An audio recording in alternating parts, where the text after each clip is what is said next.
죽음에서 다시 사신 구세주이신 부활의 주님께서 슬픔을 당한 이 나라 이 민족을 다시금 새롭게 하셔서 하나님 아버지 주시는 은혜로 다시금 일어서는 우리 대한민국 대계 역사해 주옵소서. 오늘도 주님께서 저희들에게 주신 이 주일 아침 하나님 앞에 예배하며 우리의 모든 인생을 주님 앞에 겁니다. 하나님 저희들을 붙잡아 주시고 저희들의 인생이 헛되지 아니하도록 성령께서 저희들을 주장하여 주옵소서. 오늘도 하나님의 말씀으로 우리가 올바른 신앙을 갖게 하시고 올바른 길을 걸어갈 수 있도록 하나님 저희들을 붙잡아 주옵소서. 이 시간도 주님께서 함께 하실 것을 믿고 예수님의 이름으로 기도하였사옵나이다. 아멘. 우리 그리스도인들은 적어도 내가 주님을 위해서 그리고 또 다른 사람을 위해서 희생을 하든지 아니면 혹은 죽어야 되겠다고 하는 신앙을 가지고 있어야 합니다. 이 신앙이 바로 기독교의 기초 신앙이기 때문입니다. 예수님은 죽고자 하는 자는 살고 살고자 하는 자는 죽는다는 분명한 말씀을 해 주셨습니다. 그래서 기독교인들은 적어도 예를 들어서 남녀가 부부가 되어서 이제 한 가정을 이루었으면 적어도 서로 간에 내가 남편을 위해 내가 아내를 위해서 죽어야 되겠다는 신앙을 가지고 살아야만 성공적인 결혼 생활을 할 수가 있는 것입니다. 그런데 만약에 한쪽은 그런 신앙의 기초가 있는데 한쪽은 그런 신앙이 전혀 없으면 어떻게 되겠습니까? 서로 간에 힘들고 지치고 상처받고 그리고 서로 간에 갈등만 생기게 되어집니다. 하지만 분명한 사실은 그럼에도 불구하고 내가 희생하겠다고 내가 죽어지는 사람이 결국에 가서는 하나님께서 주시는 승리를 하게 되는 줄로 믿습니다. 하나님은 그런 사람에게 승리를 주시고 영광을 얻도록 역사해 주시는 하나님이신 것을 믿고 선을 행하다가 낙심하지 않는 여러분 되시기를 주의 이름으로 축원합니다. 내가 다른 사람을 위해서 희생하고 죽고자 하는 삶을 살면 주님은 반드시 나에게 승리를 주신다. 천국에서 영광의 면류관을 주신다. 이 믿음을, 이 기독교의 기초적인 신앙을 여러분들이 반드시 가지고 승리하셔야 합니다. 그래서 요한계시록 2장 10절에 죽도록 충성하라. 그리하면 생명의 면류관을 주리라. 이런 말씀을 하신 겁니다. 그런데 여러분 이 세상은 반대로 말하지요. 뭐라고 이야기하지요?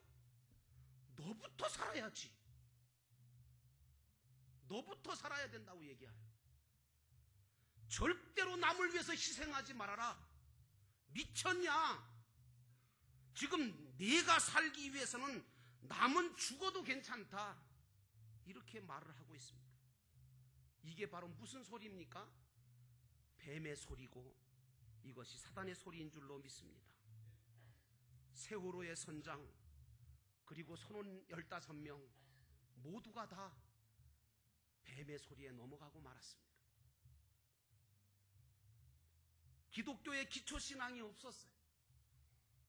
그런데 오늘 주님을 믿는 우리들에게는 그런 기초적인 신앙을 가지고 있어야만 우리는 다른 사람들의 영혼을 살릴 수 있고 가정을 살리고 교회를 살리고 이 사회를 살릴 수가 있는 줄로 믿습니다. 기독교는 이기주의가 아니라 이타주의적인 신앙입니다. 그런데 오늘 주님께서는 우리에게 뭐라고 말씀하시냐면 내 이름을 위하여 모든 사람에게 미움을 받거나 핍박을 받게 되면 너희들이 그게 은혜다라고 말하고 있는 겁니다. 여러분 생각해 보세요. 사랑을 받는 은혜는 몰라도 미움을 받는 게 무슨 은혜냐? 이렇게 말씀하실 수 있겠지요. 사실 예수님의 이름 때문에 미움을 받는 것은 왜 은혜냐? 하늘의 상이 있기 때문이고 그리고 하나님께서 그 모든 것을 기억해 주시기 때문에 은혜고 축복이 되는 줄로 믿습니다. 여러분, 미움의 반대가 뭐지요? 사랑입니다. 그래서 사랑하지 않으면 미워하게 되고요, 미워하지 않으면 사랑하게 되는 겁니다. 그러므로 우리는 둘 다 사랑할 수는 없어요. 하나를 사랑하면 다른 하나를 미워할 수밖에 없습니다.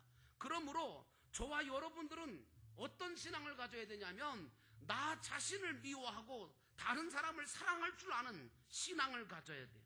자기 자신을 미워한다는 말은 무슨 말이냐 하면, 자기 자신을 죽이고 자기 자신을 낮추고 자기 자신을 포기하는 것을 말합니다. 왜 그래야 하느냐 하면, 내가 나 자신을 죽이고 나 자신을 낮추고 나 자신을 포기할 때 다른 사람을 살릴 수 있고 다른 사람들을 사랑으로 이끌 수 있기 때문인 줄로 믿습니다. 본문에 예수님께서는 제자들에게 뭐라고 말씀하시느냐 하면, 너희가 나 때문에 미움을 받을 것이라고 말씀하십니다. 이 말씀을 왜 하셨느냐 하면, 우리가 주님을 최고로 사랑하게 되어질 때 자연히 세상은 우리를 미워하게 된다는 말씀입니다. 여러분도 아시겠지만 예수님께서 수많은 기사와 이적을 행하실 때는 수많은 사람들이 예수님을 따라다녔습니다. 밥도 굶고요, 날이 저무는 것도 모르고요. 그래서 처음에는 여러분 아시는 것처럼 오병이어 사건이 일어났을 때 숫자가 얼마나 됐습니까?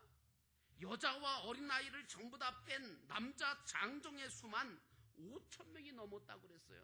그러면 다 합치면 적어도 몇만 명인 됐을 거예요. 그런데 갈수록 그 수가 점점 줄어들기 시작을 합니다. 5,000명에서 4,000명, 4,000명에서 70명, 70명에서 결국은 12제자만 남습니다. 결국에는 예수님께서 십자가를 지시기 위해서 겟세마네 동산에서 최후의 기도를 드리실 때는 세 사람의 베드로, 야고보, 요한 제자 그들밖에 없었고, 그리고 예수님께서 잡히셔서 빌라도에게 신문을 받으실 때는 두 사람, 베드로와 이름을 밝히지 않은 또한 다른 제자 한 사람만 있었다고 요한복음 18장 5절에 밝히고 있습니다. 결국에는 마지막에 예수님이 골고다 언덕에서 십자가에 못 박히실 때, 그것도 우리를 살리시기 위해서 당신이 죽으실 때, 제자 중에서 남은 사람은 요한밖에 남지 않았습니다. 그러니까 끝까지 예수님 때문에 미움을 받는 자리에 서 있던 사람은 한 사람밖에는 없었다는 얘기죠. 그게 저와 여러분이 되시기를 주의 이름으로 축원합니다. 예수님께서 예루살렘에 입성할 때 수많은 사람들이 종려나무 가지를 흔들고 호산나 호산나 다윗의 자손이여 하면서 주님을 영접하고 주님을 따랐습니다. 그런데 그 수많은 사람들은 다 사라지고 최후까지 남은 사람 누구였습니까? 자기를 희생하고 주님을 위해 죽겠다고 결심한 한 사람만 남았다는 말씀입니다. 사람은요, 누구나 미움을 받기보다는 사랑받는 걸 더 좋아합니다. 저도 그래요. 저도. 그러나 우리 크리스찬들은 사랑받는 것보다는 오히려 주님 때문에 미움을 받고 주님 때문에 고난받고 주님 때문에 손해를 보는 것에 대해서 결코 좋아할 수 있는 신앙을 가져야 됩니다. 여러분, 모세가 애굽 바로의 공주의 아들이라 칭함을 거절했습니다. 세상에 애굽의 1인자로 애굽의 정말 왕이 될 수 있고 그 애굽의 숱한 은금 부하를 다 가지고 누릴 수 있는 그 자리를 거절했어요. 그리고 그리스도와 함께 고난받는 것을 더 좋아했다고 하는 말씀이 나와요. 히브리서의 말씀이죠.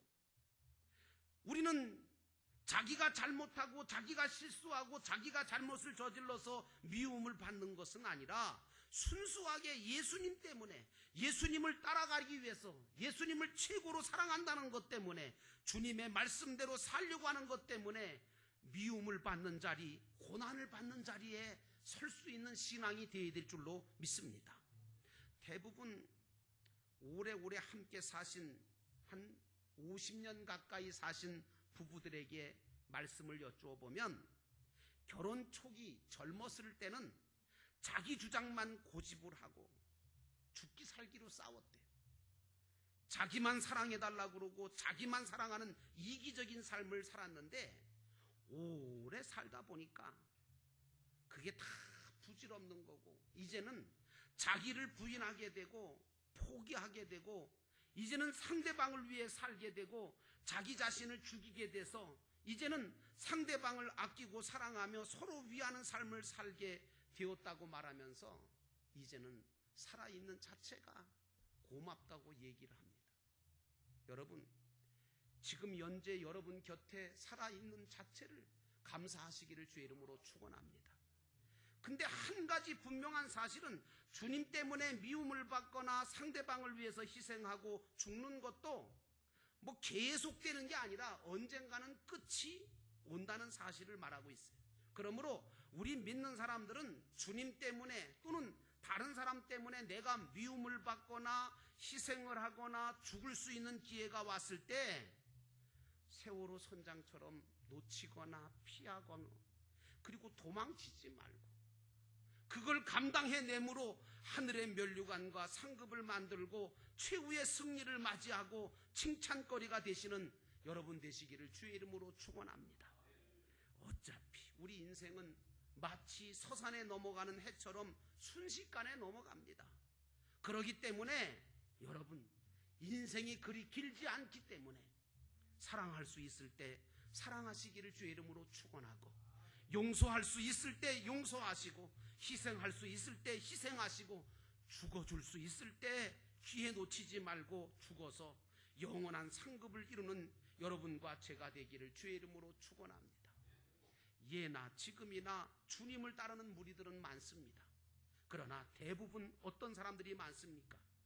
예수님을 이용해서 편안하려고 만족스럽게 하려고 예수님 이용해서 많은 것을 소유하고 싶어서 행복한 삶을 살기를 바라서 예수님을 따르는 무리들은 많지만 예수님의 이름 때문에 미움을 받고자 하고 희생을 감수하고 손해볼 것을 감수하고 끝까지 견디면서 구원을 이루어가려고 하는 사람은 손에 꼽을 정도라고 할 수밖에 없어요. 그래서 주님은 본문 22절에 끝까지 견디는 사람은 구원을 얻을 것이라고 말씀하고 있어요.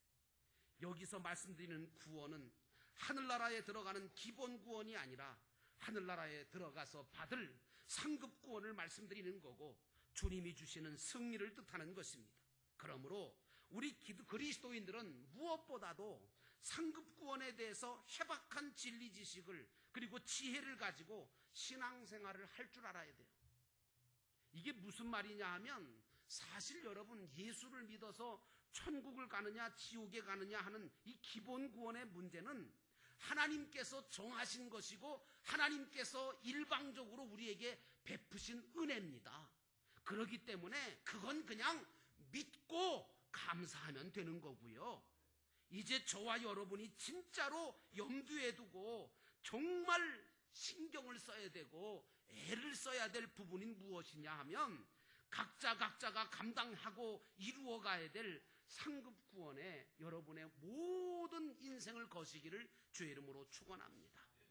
누구든지 자기를 위해서 하는 것, 여러분 그렇잖아요. 자기를 위해서 사는 자, 자기만을 위해서 뭔가 자기만의 행복을 위해서 자기의 많은 것들을 소유하기 위해서 사는 거요. 이제 살아보시면 알지만요. 마지막에 가면 어떤 데지 아세요? 다 헛되니 모든 것이 헛되도다. 이렇게 됩니다. 제가 예언을 하는 겁니다. 맞습니다, 여러분. 인생을 다 살고 나면 나만을 위해 산 것은 남지 않습니다. 자기를 위해서 한 것은 다 헛되고 주님이 인정하지 않으시는 불법이 되고 만다는 사실을 우리는 깨달아야 돼요. 내가 아무리 이 세상에서 주님의 이름으로 선지자 노릇을 위대하게 하고 귀신을 쫓아내고 많은 권능을 행했다 할지라도 수많은 병자를 고쳤다 할지라도 그것이 주님을 위한 것이 아니고 다른 사람을 위한 것이 아니라 자기 자신을 위해서 세상 것을 얻기 위해서 행한 것이라면 주님은 마지막 때에 불법을 행했다고 하시면서 나는 도무지 너를 알지 못한다고 하실 것입니다. 그렇게 된다면 저와 여러분의 인생은 무엇이 되겠습니까? 헛수고가 되지 않겠습니까? 그러므로 사랑하는 성도 여러분, 여러분들은 믿는 자로서 세상에서 사람들에게 인정받는 훌륭하고 대단한 일을 하려고 하지 말고 최종적으로 주님이 인정하시고 칭찬하신 일들을 찾아서 감당해 가시는 멋진 믿음의 사람 되시기를 주의 이름으로 축원합니다. 세상 사람들은 모두가 다 자기중심적인 삶을 살지요. 자기가 편하려고 하고 자기가 좋아하는 것만 찾아가려고 합니다. 그래서 직장도 집도 사업도 배우자도 심지어는 교회까지도 자기가 편리하고 좋은 곳을 찾아가려고 그래요.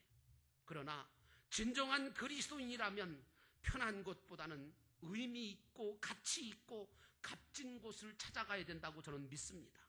그래서 마치 밭에 감춰진 보화를 발견한 사람처럼 자신의 모든 것을 팔아서라도 그 보화를 살 수 있는 여러분 되시기를 주의 이름으로 축원합니다. 오늘 예수님께서 이런 말씀하셨어요. 이 고을에서 박해를 받거든 저 동네로 피하라고 그렇게 말씀하셨는데, 이 말씀을 우리가 언뜻 보기에는 박해를 피하여 박해가 없는 곳으로 도망을 쳐라, 이런 말씀으로 우리가 보기가 쉬워요.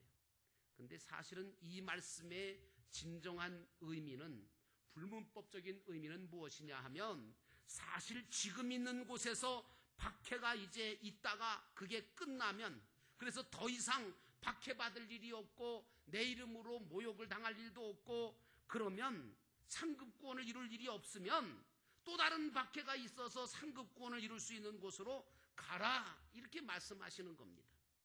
그래서 여러분 아시겠지만 주님의 제자 베드로는 박해가 있던 그 예루살렘이 수없는 박해가 있었을 때 그 예루살렘을 피해서 다른 곳으로 도망을 치고 있었습니다. 그런데 도망을 치는 그 길에 저 멀리서 예수님께서 자기를 향하여 오시는 모습을 발견하게 됐습니다. 그때 베드로가 예수님을 만나서 뭐라고 한지 아십니까? 코바디스, 주여 어디로 가시나이까? 그때 예수님께서 말씀하셨습니다. 네가 도망친 저 핍박이 있는 저 예루살렘을 향하여 나는 간다. 십자가의 길, 비아돌로서라고 하는 이 길이 바로 그 길 아닙니까? 예수님께서 이 예루살렘을 향하여 자기가 도망쳐 나온 그 환난과 핍박이 많은 예루살렘으로 향하여 가겠다고 말씀하실 때 오늘 베드로는 크게 깨닫고 주여 내가 가겠습니다. 다시금 예루살렘에 들어가 환난과 핍박을 받고 거꾸로 십자가에 매달려 순교했던 분이 바로 베드로입니다. 여러분, 이런 희생과 죽음은 우리 스스로 감당해낼 수는 없습니다. 다만 우리 속에 계시는 성령의 도움을 받아서 그 일들을 우리가 할 수 있다고 저는 믿습니다. 그러므로 믿는 자들은 심한 박해나 환난이 닥쳐올 때 연약한 자기 자신을 바라보지 말고 내 안에 계시는 성령 하나님을 바라봐야 될 줄로 믿습니다. 그리고 그분을 의지하고 그분이 주시는 능력을 구하는 중에 감당할 수 있는 여러분 되시기를 주의 이름으로 축원합니다. 대부분 실망하거나 좌절하거나 부정적인 생각에 빠지거나 우울증에 빠지는 분들을 보면 임마누엘 해주시는 하나님과 늘 우리를 위해서 기도하시고 돕고 계시는 보혜사 성령이 자기 안에 있는 것을 잊어버리는 거예요. 그리고 의지하지 않아요. 그러므로 여러분, 우리는 스스로 어떤 박해나 환난이나 어려움을 견뎌낼 수가 없습니다. 하지만 우리 속에 거하고 계시는 임마누엘 되신 보혜사 성령님은 우리를 대신해서 모든 박해나 환난을 이기게도 하시고 견디게도 하시고 승리하게도 하시는 줄로 믿습니다. 그래서 주님은 이렇게 말씀하시죠. 수고하고 무거운 짐 자들아 다 내게로 오라. 내가 너희를 쉬게 하겠다. 오늘 우리는 모든 고통과 고난과 환난과 어려움을 인해 내 자신이 힘들고 지치고 어렵지만 그런 중에서도 견디도록 역사해 주시는 보혜사 성령, 그분을 의지하고 이 믿음의 길을 걸어가야 될 줄로 믿습니다. 우리 육신은 참고 견디는 데는 물론 능력에 따라서 차이는 있지만 반드시 한계가 옵니다. 우리 육신은요, 참고 견디는 거 한계가 있어요. 그러나 인자가 되신 주님의 성령이 오셔서 함께 해주시면 우리는 결코 이겨내지 못할 것이 없고 견뎌내지 못할 박해와 환난이 없음을 여러분 믿으시기를 주의 이름으로 축원합니다. 또한 그러한 믿음을 갖고 살게 될 때 주님은 우리에게 승리를 주실 뿐만 아니라 우리에게 하늘의 상과 면류관을 얻게 하시는 줄로 믿습니다. 이것 때문에 우리 믿는 자들은 환난 중에도 기뻐할 수 있는 거 아닙니까? 그래서 환난 중에도 감사할 수 있는 거 아닙니까? 그래서 어려운 중에도 기도하며 모든 것들을 감당하는 줄로 믿습니다. 모쪼록 여기 계신 성도 여러분 모두가 주님의 이름 때문에 당하면서도 끝까지 견디는 자가 되셔서 하나님께 영광을 돌리고 주님 주시는 은혜로 승리하시고 하늘의 면류관과 상급을 이루어가는 축복의 삶을 살게 되시는 거룩한 하나님의 백성 다 되시기를 주의 이름으로 축원합니다. 기도하겠습니다. 기도하실 때 주님, 오늘 우리가 시험을 당할 때도 있고 환난을 당할 때도 있고 감당할 수 없는 문제를 겪을 때도 있지만 감당치 못할 슬픔과 아픔이 있을지라도 주님께서 주시는 그 힘과 위로를 빌고 또 주님께서 주시는 그 놀라우신 능력으로 모든 것을 감당해낼 수 있는 저희들 되게 하옵소서. 시험을 참는 자는 복이 있나니 생명의 면류관을 얻을 것이라고 했사오니 오늘 저희들에게도 그런 믿음을 주옵소서.